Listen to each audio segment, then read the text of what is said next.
They say the cracks in a marriage don't come from earthquakes, but from the slow, quiet dripping of disappointment.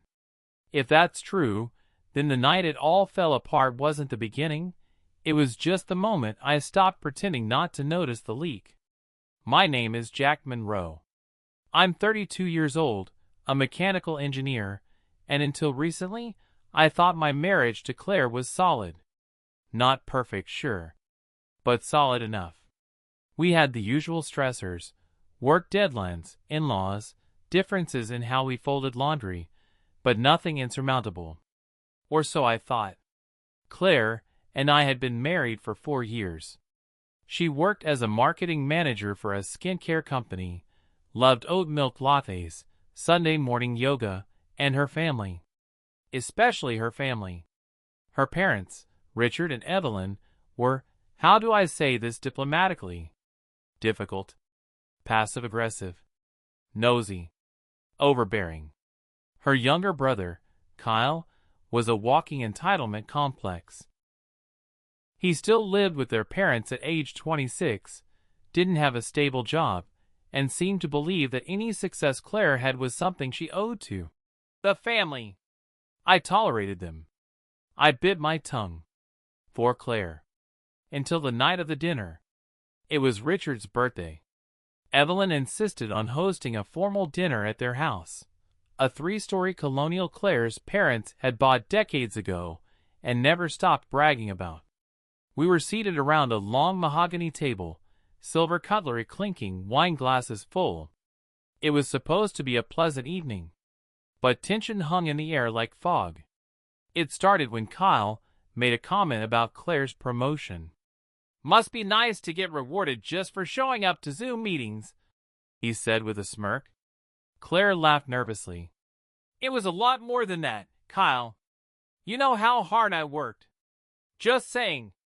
Some of us don't have jobs handed to us." I glanced at Claire. She gave me a tight smile. I tried to let it go. Then Evelyn chimed in. "Claire has always been our little overachiever. We're so proud of her. And of course, she wouldn't be where she is without all the support she had growing up." I swallowed a sip of wine. "I'm sure she's where she is because of her own work." Evelyn tilted her head. "Of course. But we all played our part. Family sacrifices and all." Richard chuckled. "Let's not forget who paid for her college." I put my fork down. "Actually, Claire paid for half of it through scholarships and internships." Richard waved his hand. "That's not the point. It's the principle." Kyle laughed. "Some people forget where they come from the moment they get a paycheck." And that was it. Something in me snapped. The years of subtle jabs, backhanded compliments, the constant implication that Claire's achievements were theirs to own. "You know what? I think that's enough," I said, louder than I meant. Everyone at the table froze. Claire whispered, "Jack, don't." But I couldn't stop. "You all sit here and pretend you're being supportive, but everything out of your mouths drips with bitterness and control. Claire's success is hers, not yours. And you," I pointed at Kyle, "don't get to belittle her when you haven't held a job for more than 6 months." Kyle's face turned red. Evelyn looked like she might faint. Richard stared at me like I'd just spat on the table. Claire stood up. "We're leaving." We drove home in silence. I thought she'd be grateful I stood up for her. I thought she'd say, "Thank you." That needed to be said. But instead, the moment we walked into our house, she turned on me. "What the hell was that, Jack?" I stared at her. "What do you mean?" "I stood up for you. They were insulting you. Again. You embarrassed me in front of my family. Claire, they were out of line. And you know it." She crossed her arms. "Maybe. But it wasn't your place to blow up like that. You made it worse." I took a step back, stunned. "So, you want me to apologize?" She didn't answer. Just turned and walked upstairs. That night, I slept on the couch. And for the first time in our marriage, I wondered if we were on the same side. The days that followed were ice cold. Claire barely spoke to me unless necessary. We passed each other in the hallway like co-workers after an awkward HR complaint. Then on Thursday, she said it. My mom called. She wants you to apologize to Kyle. I blinked. Come again? Just to smooth things over. You could say you overreacted. That you misread the room. I laughed, bitter. So let me get this straight. Your brother insults you. Your father and mother belittle your success. I stand up for you. And I'm the one who has to make peace? Claire sighed. They're family. And what am I? Silence. That silence said everything. In that moment, I realized something brutal. Claire didn't want truth. She wanted peace. Even if that peace came at the cost of my dignity. Even if it meant asking me to apologize to the very people who had disrespected her, and me. I looked at her. Really looked. She wasn't the woman I thought she was. Or maybe she was. Maybe I just hadn't seen her clearly until now. That weekend, I stayed at a friend's place. I thought she'd call. That she'd reconsider. But she didn't. Monday morning, I came home to find a note on the counter. I'm staying at my parents' for a few days. We need time to cool off. Please think about what you said. What you did. I love you, but this can't continue. I read it twice. And the words that stuck weren't I love you. They were, please think about what you said. As if the problem wasn't what was said to her. As if defending her had made me the villain. That was the night I started writing everything down. Not to show her, but to remind myself that I wasn't crazy. That sometimes in marriage, the person you love would rather you be quiet than be right. And I'm not sure I can live like that. I didn't sleep much after Claire left. The house was too quiet. The bed felt colder. I kept waking up at random hours, expecting her to be there, curled up on her side, breathing softly, arm hanging over the edge like always. But the space beside me remained untouched. Still. Empty. I spent the first 2 days cleaning.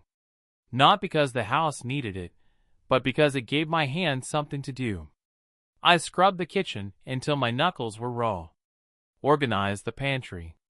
Vacuumed the guest bedroom. Rearranged the living room bookshelves alphabetically, then again by genre. On the third day, I went back to work, pretending everything was fine. It wasn't. That Wednesday, I got a text from Claire. Can we meet? Somewhere neutral. Neutral. Like we were negotiating a ceasefire, not rebuilding a marriage. Sure. Where? Lavender Cafe. 7 p.m. Lavender Cafe was the place we used to go to on Sunday afternoons, back before everything became about work, promotions, and pretending to be okay in front of her family. I got there early. Sat in a booth by the window. Ordered 2 peppermint teas, hers with oat milk, mine black, and waited. She arrived at 7:08. She looked tired. Her hair was pulled into a tight ponytail, her makeup minimal. She wore the gray wool coat I'd given her last Christmas, the one with deep pockets she loved. Hi, she said, sliding into the seat across from me. Hey. Silence. Then, softly, thanks for coming. I nodded. Of course. She wrapped her hands around the tea. How have you been? I almost laughed. Lonely, I said. Confused. Angry. She nodded slowly. I get that. Do you? She looked up, eyes narrowing. Jack, I didn't come here to fight. Then why did you come? She sighed. To ask if you're ready to apologize. To Kyle. There it was. Like a knife to the gut. I stared at her. So that's why I'm here? I told him you might be willing. That you just needed time to cool off. I leaned back in the booth, stunned. You told them that? Without even asking me first? They're my family, Jack. Things are strained. You said some harsh things. They insulted you, Claire. I know, she whispered. But Kyle says he won't come to Mom's birthday if you're there. My parents are upset. I just want to fix things. By throwing me under the bus? She flinched. You're asking me to lie. To apologize for telling the truth. I'm asking you to help me bring peace back into our family. I shook my head. No. You're asking me to take the fall. Again. Claire looked down at her tea. I thought you cared about us. I do. That's why I stood up for you. But you keep acting like I committed some crime when all I did was finally say what needed to be said. A pause. Then she said the one thing I never expected. Maybe it's not about what was said. Maybe it's about how you said it. I stared at her. So this wasn't about defense. This was about decorum. We sat in silence for a long time. Outside, people passed by the cafe window, laughing and holding hands. Inside, we looked like a married couple having tea. But under the table, my fists were clenched. I'm not going to apologize, Claire, I said finally. I won't lie to appease people who can't respect us. She nodded slowly. I thought that might be your answer. Then she pulled something out of her coat pocket. A folded letter. What's this? It's from my mom. I hesitated, then unfolded it. Jack, we've always welcomed you into our home. Treated you as part of the family. But your outburst at Richard's birthday was inappropriate and deeply hurtful. Kyle may have said things in jest, but your reaction was disproportionate. We're asking you to apologize so that we can move forward as a family. This is not just about you and Claire. This is about maintaining harmony. With love, Evelyn. I folded it back up and set it on the table. Did you read it? I asked. Claire nodded. And? She bit her lip. They're trying, Jack. In their own way. No, I said. They're demanding. That's not the same. We left the cafe without touching. She drove off in her car. I walked back to mine under the yellow haze of street lamps, the letter burning a hole in my jacket pocket. That night, I wrote her a letter of my own. But I didn't send it. I just needed to get the words out. Claire, you asked for peace. I gave you honesty. You wanted quiet. I gave you protection. You say I'm making things harder. But I think the truth is, I'm making them clearer. If standing up for you costs me your love, then maybe it wasn't love to begin with. Jack. A few days later, she moved back into the house. Not because we'd solved anything, but because, as she put it, it's still our home. We shared the space like tenants, not lovers. Dinner was separate. Conversations were shallow. Every time the phone rang and I heard her say, "Hi, Mom," I felt a jolt of resentment crawl up my spine. I didn't care that she loved her family. I just hated that she couldn't love me enough to choose me when it mattered most. One Saturday afternoon, while folding laundry, I found another letter in her jacket pocket. It was addressed to Evelyn. Dear Mom, I know you mean well. But Jack is not the villain here. He was defending me, even when I stayed quiet. I don't know what that says about me. I love you, but I need you to stop trying to control our marriage. If you can't respect my husband, you're not really respecting me. Claire. I stared at the letter for a long time. She never sent it. But she wrote it. And that meant something. I didn't tell Claire I'd found the letter. I thought about it several times. But something in me hesitated. Maybe it was because it wasn't addressed to me. Maybe because I didn't want to start another war over a pocket. Or maybe, deep down, I just wanted to keep that letter for myself. A flicker of proof that the woman I married still existed beneath all the quiet compliance. She hadn't stood up for me, but she'd thought about it. And sometimes, thoughts are all a man has to hold on to. The weeks that followed were a strange limbo. We were back under the same roof, yet further apart than ever. We moved around each other like actors in a play we no longer believed in. She smiled when friends came over, kept up appearances at work events, but at home, her eyes rarely met mine. And I couldn't decide what was worse, fighting, or this unbearable nothingness. One night, around 10 p.m., I found her sitting at the kitchen table. She was staring at her phone, unmoving. No wine. No snacks. Just silence. "You okay?" I asked cautiously. She blinked as if she hadn't realized I was standing there. "Yeah. Just thinking." "About?" She hesitated. "My mother. What about her?" She looked up at me. "She wants us to come to dinner again. Says it's time to heal old wounds." I chuckled darkly. "So she's decided when we're ready to move on. She said Kyle might apologize." "Might." Claire nodded. "But only if you go first." Of course. It was always me. "You want me to go?" I asked. She looked down. "I don't know." "That's not an answer." "No, Jack. It's not." And that was the end of that conversation.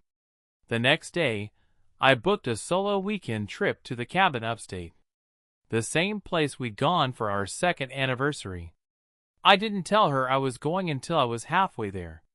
"Don't worry," I texted. "Just need time to think." She didn't reply, but she read it. The cabin was quiet.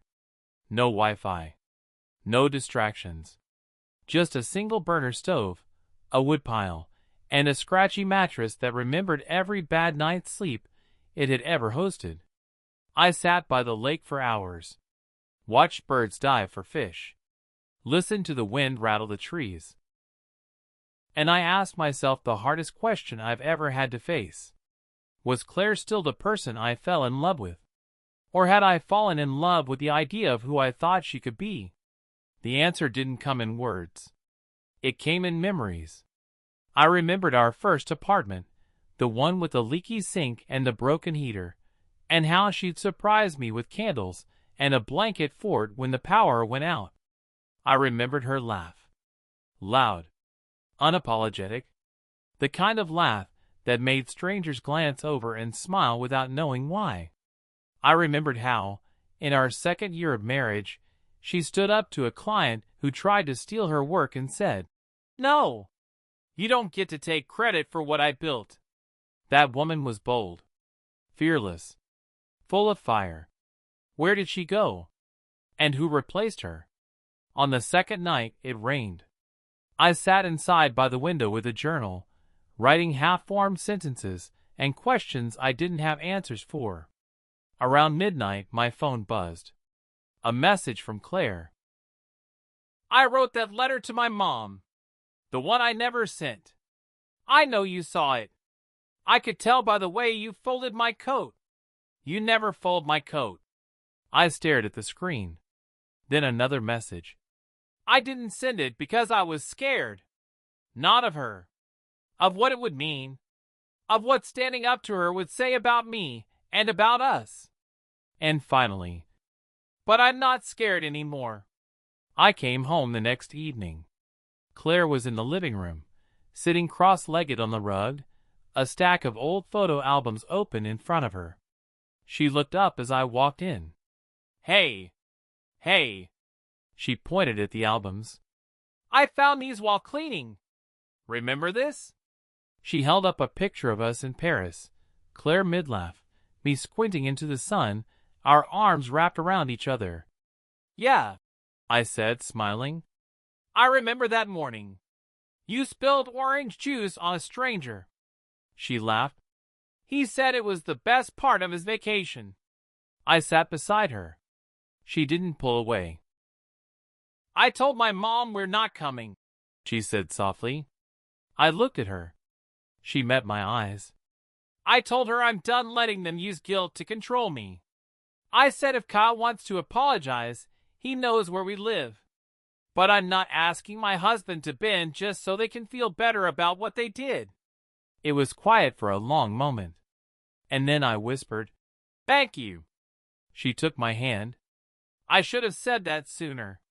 That night we talked. Really talked. For the first time in months. We talked about the weight of expectations.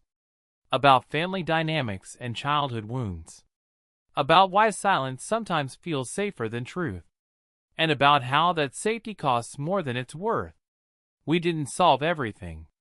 But we agreed on one thing. If we were going to move forward, it would be together. Not me apologizing alone for things I didn't do. Later that week, a card arrived in the mail. No return address. Inside was a single sentence. "Sorry for what I said. You were right to call me out." It was signed, Kyle. I showed it to Claire. She nodded. "He's not great with words. But it's something." It was. It really was. That evening, Claire sat beside me on the porch swing. "I know I failed you," she said. "When it mattered. You didn't fail me," I said. "You hesitated. But you found your way back." She leaned into my shoulder. And for the first time in what felt like forever, I believed we might be okay. There's a kind of quiet that settles after a storm. Not the eerie calm before it hits, but the one that lingers after everything's been said, when there's nothing left to break, only things to rebuild. That's where Claire and I were. Not healed, but trying. Not whole, but willing. After Kyle's apology, brief, stiff, handwritten on a blank card with no punctuation, something shifted. Not just between Claire and her family, but between Claire and me. For the first time in months, I felt like we were on the same side. Still, trust doesn't return overnight. Love can forgive. But respect has to be re-earned. We started doing small things again. Cooking together. Walking around the neighborhood after dinner. Watching documentaries we'd never finish because one of us would fall asleep on the couch. The comfortable rituals of a couple trying to remember what normal used to feel like. It wasn't easy. We had to relearn how to talk to each other without flinching. One night, as we were folding laundry, I asked her, "Do you ever regret marrying me?" She didn't look at me immediately. But when she did, her eyes were steady. "No," she said. "But I regret not standing up for you sooner." That answer meant more than she probably realized. Because the truth was, I'd been carrying a quiet resentment since that night. A part of me that still winced every time I remembered her asking me to apologize.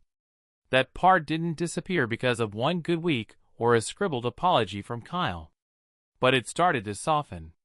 About a month later, Claire invited me to her therapy session. "I think it's time we do this together," she said. "We've been circling the fire long enough." I agreed. The therapist, Dr. Porter, was a calm woman in her 50s with silver hair and a disarming voice. She didn't dig like some therapists. She waited. Let silence do the work. Claire spoke first. "I grew up believing that keeping peace was more important than speaking truth. That if you just smiled and stayed polite, things would sort themselves out." I listened, hands folded in my lap.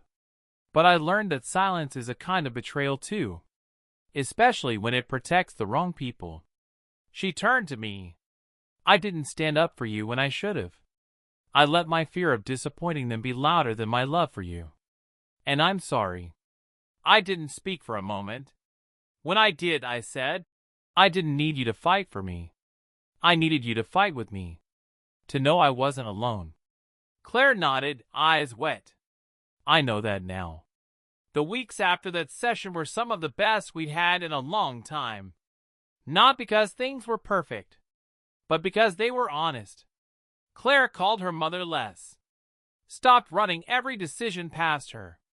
She started setting boundaries, not with cruelty, but with calm finality. and I noticed the difference. She laughed louder again. She touched me more. Small, unconscious gestures like reaching for my hand during traffic or brushing my hair back when I worked late at my desk. We were finding each other again in the quiet. And it was working. Then came the invitation. Evelyn was hosting an anniversary dinner. This time, she addressed the card to both of us, Mr. and Mrs. Monroe. No notes. No letters. Just a simple invite. We'd love to have you join us. No expectations. Just family. Claire read it at the table. Looked at me. Do we go? I thought about it. The last dinner nearly ended us. But this one? I think we do, I said. Not for them. For us. She nodded. We arrived early. The house looked the same. White shutters. Pristine lawn. The scent of jasmine from Evelyn's always too perfect garden. But something felt different. Kyle opened the door. Hey, he said. Hey, I replied. A long pause. Then he stuck out his hand. Thanks for coming. I shook it. Small steps. Inside, the conversation was lighter. Evelyn asked me about work without commenting on my tie. Richard poured my drink without a snide remark about engineer types. Kyle mostly stayed quiet. During dinner, Evelyn raised a glass. To growth, she said, and the people who push us to see what we couldn't before. Her eyes met mine briefly. I raised my glass back. After dinner, as Claire and I were putting on our coats, Evelyn pulled her aside. I couldn't hear the full conversation, just snippets. I should have listened. I was wrong. He's good for you. Claire didn't reply. She just hugged her mom tightly. And when we got to the car, she was crying, but smiling. What did she say? I asked. Claire wiped her eyes. She said she's proud of me. Not just for my job, but for growing a spine. I laughed. That sounds like Evelyn. But it's the first time she said it without making me feel small.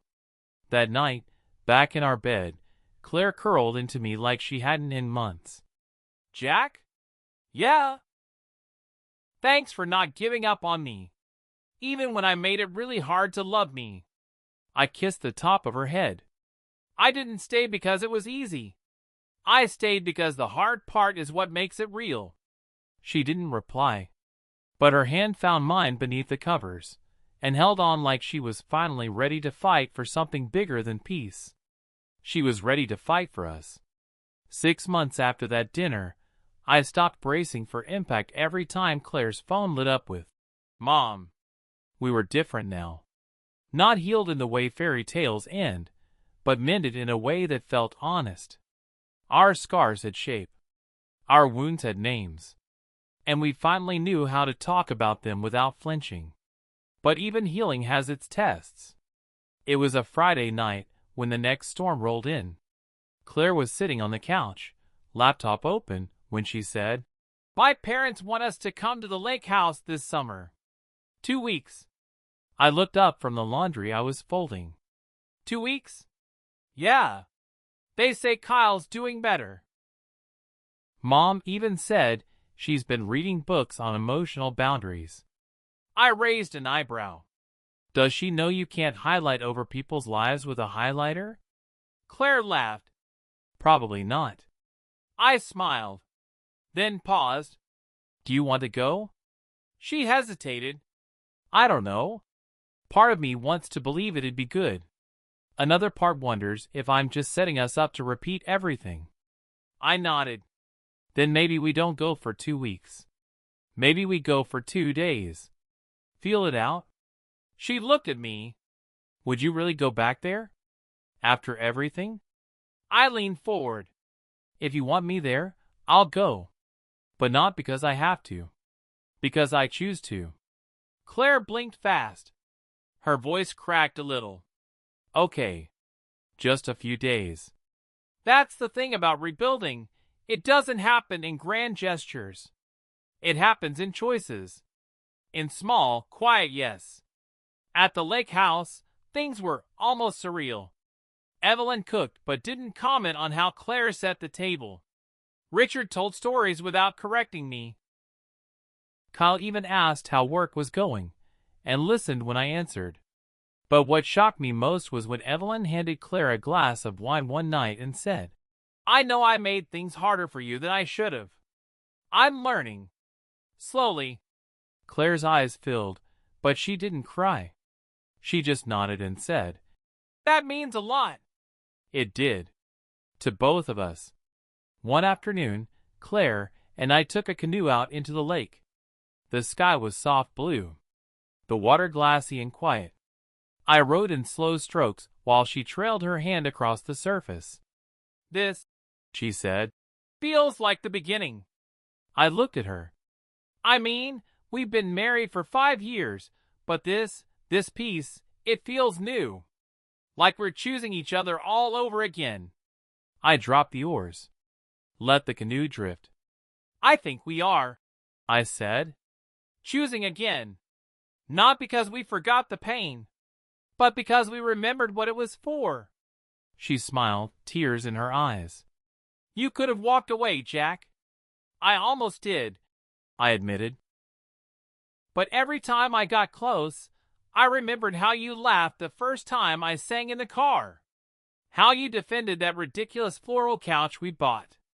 How you said yes to me, not because everything was perfect, but because we wanted to build something together. And now?" she asked. I reached for her hand. "Now we keep building. And this time, we do it with eyes wide open."